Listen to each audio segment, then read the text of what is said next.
धनंजय मुंडे राजीनामा देताच ॲक्टिव्ह मोडवर, बीड जिल्ह्यातील सर्वच नेत्यांना आणलं अडचणीत.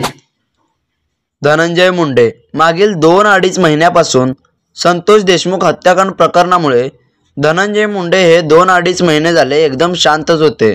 ते वारंवार सांगत होते की यामध्ये आपला काय दोष नाहीये, पण जनतेचं व बीड जिल्ह्यातील नेत्यांचं म्हणणं असं होतं की तुमचा काही त्यामध्ये दोष किंवा संबंध नसेल तर तुम्ही नैतिकतेला धरून किंवा संबंध नसेल तर तुम्ही नैतिकतेला धरून राजीनामा द्या, असं बीड जिल्ह्यातील नेत्यांचं व सामाजिक नेत्या अंजली दमानिया यांचं म्हणणं होतं.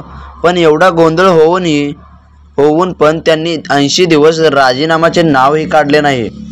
नंतर सभागृहामध्ये सर्वपक्षीय नेत्यांनी आणि आमदारांनी सभागृहामध्ये गोंधळ घातल्याने धनंजय मुंडे यांनी राजीनामा द्यायला भाग पाडलं. पण मित्रांनो, धनंजय मुंडे यांनी जेव्हापासून राजीनामा दिला आहे तेव्हापासून ते वेगळ्याच भूमिकेत दिसत आहेत. कारण तुम्ही पाहिलं असेल की सुरेश धस यांच्यावर वारंवार आरोप करत होते, पण आता तुम्ही पाहतच आहात की सुरेश धस यांचा कार्यकर्ता म्हणजेच खोक्या उर्फ सतीश भोसले यांच्या त्या कारणामुळे सुरेश धस पण अडचणीत आले आहेत. कारण खोक्या उर्फ सतीश भोसले यांनी बऱ्याच लोकांवर अन्याय आणि बऱ्याच लोकांना त्रास दिलेला दिसतोय. कारण सतीश भोसले यांनी ज्या व्यक्तींना मारहाण केली होती त्या व्यक्तींचा व कुटुंबाचे म्हणणं आहे की खोक्या भोसले हा तिथे हरणाची शिकार करत होता आणि त्यावेळेस त्या कुटुंबाने म्हणजेच मुलगा आणि वडिलांनी सतीश भोसलेला हरिण मारू नको किंवा हरिणाची शिकार करू नको असं त्या कुटुंबांनी सतीश भोसले याला सांगितलं होतं. पण सतीश भोसले यांनी त्या पीडित व्यक्तींना एकदम कठोर मारहाण केली आणि त्यामुळे त्यांनी आष्टी येथे सतीश भोसले यांच्यावर गुन्हा दाखल केला आणि त्यानंतर सतीश भोसले यांचे एक कारनामे बाहेर पडू लागले. पण यामागे मित्रांनो नेमकं कोण आहे की आत्ताच या वेळेसच का सतीश भोसले यांचे कारनामे बाहेर पडत आहेत? मित्रांनो, तुम्हाला काय वाटतं? आत्ताच का बाहेर पडलं जात आहे? यामागचं कारण नेमकं काय असेल मित्रांनो? यामागचं कारण सुरेश धस यांना अडकवायचं असेल का? आता असा प्रश्न पडू लागला आहे. कारण सुरेश धस यांच्या विरोधात सुद्धा मोर्चे निघालेले आहेत. त्यामुळे आता सुरेश धस एकदम अडचणीत अडकलेले आहेत. त्यामुळे आता असं वाटत आहे की जेव्हापासून धनंजय मुंडे यांनी राजीनामा दिला आहे तेव्हापासून ते ॲक्टिव्ह मोडवर आले आहेत. कारण तुम्ही बघू शकता की त्यांनी राजीनामा दिल्यानंतर सुरेश धस यांनी त्यांच्या आईविषयी काहीतरी बोलले होते. त्यानंतर त्यांनी फेसबुक पोस्ट टाकून सुरेश धस यांना इशाराही दिला होता. त्यामुळे आता असं वाटू लागलं आहे की धनंजय मुंडे हे राजीनामा दिल्यापासून ॲक्टिव्ह मोडवर आले आहेत.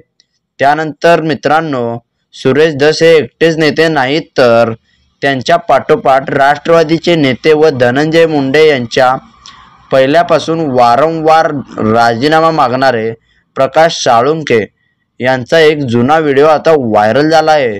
तो व्हिडिओ त्यामध्ये आमदारकीच्या निवडणुकीमध्ये आपल्या विरोधात जे उमेदवार होते त्यांनी अनुक्रमे 40 कोटी, 30 कोटी, 35 कोटी इतकी रक्कम खर्च केली आहे. पण आपण आटोक्यात आहोत, म्हणजेच आपण 10-12 कोटी रक्कम इतकी खर्च केली आहे. त्यामुळे आता आमदार होणं काही शक्य राहिलेलं नाही आहे. कारण आमदार होण्यासाठी 10-12 कोटी खर्च करावे लागतात असं प्रकाश सोळंके यांनी म्हणलं आहे. त्यानंतर अंजली दमानिया यांनी एक पत्रकार परिषदेमध्ये ते बोलत होते की प्रकाश सोळंके यांनी निवडणूक आयोगाकडे नियमांचं उल्लंघन केलं आहे.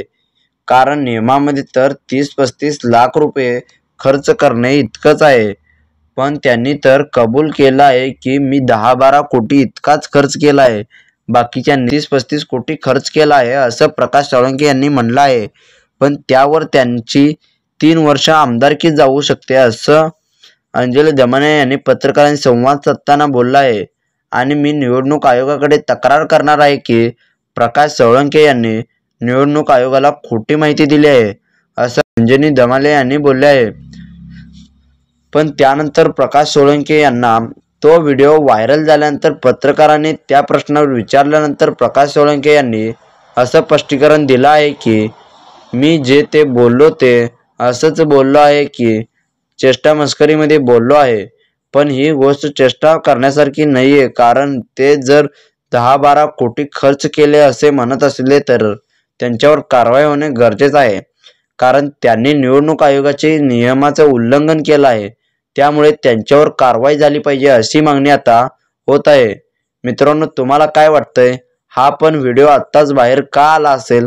हा व्हिडिओ तर जुना आहे असं बोललं जात आहे, पण हा व्हिडिओ आत्ताच मीडियासमोर कसा आला असेल? त्यामुळे आता तर्कवितर्क लावले जात आहेत.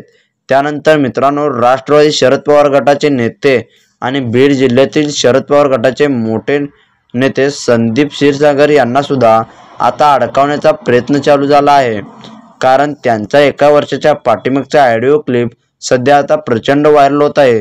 त्यामुळे मीडियाने TV, ABP माझा, लोकमत या सर्व मीडियामध्ये तो व्हिडिओ आता व्हायरल झाला आहे. मित्रांनो, त्या व्हिडिओमध्ये नेमकं काय आहे ते पहिल्यांदा आपण बघून घेऊया. मित्रांनो, संदीप क्षीरसागर यांनी एका अधिकाऱ्याला कॉल केला आहे आणि त्या अधिकाऱ्याला संदीप क्षीरसागर असं म्हणत आहेत की तुला काय मस्ती आली का? काय तू असा का वागत आहेस? तो आमचा कार्यकर्ता आहे, त्याचं काम कर, नाहीतर तू परत आम्हाला गावशील. तू कुठे पण महाराष्ट्रामध्ये गेला तर नंतर मी तुला सोडणार नाही. तेव्हा अधिकारी बोलत आहे की नाही साहेब, तसं नाही, तसं नियम आहे, असं तसं अधिकारी बोलत आहे. पण संदीप क्षीरसागर हे त्यांना धमकी द्यायचा प्रयत्न करत आहेत. त्यानंतर संदीप क्षीरसागर यांना पत्रकाराने विचारल्यानंतर संदीप क्षीरसागर यांनी त्यावर अशी प्रतिक्रिया दिली की हा व्हिडिओ जो आहे तो 1 वर्षाच्या पाठीमागचा आहे आणि हा आवाज हा माझाच आहे आणि अधिकाऱ्याला असं मीच बोललो आहे, कारण मी तो अधिकारी होता तो गोरगरिबांची कामं करत नव्हता, उलट त्यांनाच त्रास देत होता. त्यामुळे मी त्या अधिकाऱ्याला असं बोललो होतो. पण मित्रांनो, त्यानंतर सगळ्या ठिकाणी अशी बातमी झाली की संदीप क्षीरसागर यांना एका अधिकाऱ्याला धमकी दिली आहे. त्यामुळे त्यांच्यावर पण कारवाई होणं गरजेचं आहे. पण मित्रांनो, मला एक समजत नाही की धनंजय मुंडे यांनी आत्ताच राजीनामा दिला आहे आणि त्यानंतर हे सगळं प्रकरण आत्ताच बाहेर पडले आहेत. त्यामुळे मित्रांनो, मला तर असं वाटत आहे की यामागचा मास्टरमाइंड पण धनंजय मुंडेच असू शकतो, कारण आता सर्वांना अडकवण्याचा प्रयत्न धनंजय मुंडे करत असतील असा अंदाज आहे. मित्रांनो, तुम्हाला काय वाटतंय? खरंच धनंजय मुंडे हे शांत बसून बीड जिल्ह्यातील सर्व नेत्यांचा कार्यक्रम करत असतील का? हे तुम्ही कमेंट करून सांगा. आणि व्हिडिओ जर आवडला असेल तर व्हिडिओला लाईक करून तुमच्या मित्रांना शेअर करा, कारण मित्रांनो, अशाच प्रकारचे व्हिडिओ आपल्या चॅनलवर तुम्हाला पाहायला मिळतील. त्यामुळे मित्रांनो, आपल्या चॅनलला आत्ताच सबस्क्राईब करा. धन्यवाद.